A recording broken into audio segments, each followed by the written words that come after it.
Hammaga assalomu alaykum. Keling, sizlarga qisqa masala kartoshkadan, go'shtdan xonim va manti tayyorlab olamiz.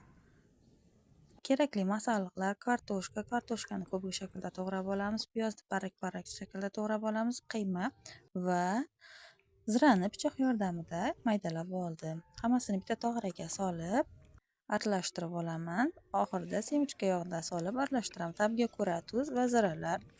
So'ngra xamirimni qilib olaman va xamirimni 5-10 minut tingandan keyin ularni yoyib, kesib, tugib olaman va mantiqasqonda suvni qo'yib olaman.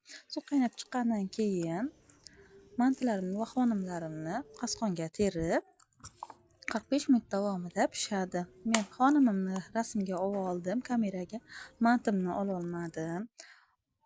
Farzandlarim injiqlik qilgani uchun so'ngra esimga tushib qolibdi kameraga olish. Yoqqan bo'lsa menga obuna bo'ling va like tugmachasini bosib qo'ying va meni kuzatishda davom eting. Men bu YouTube kanalida hali yangiman va meni qo'llab-quvvatlaysizlar degan umiddaman. Hammaga rahmat va sog' salomat bo'ling. Meni kuzatishda davom eting. Hammaga xayr, rahmat.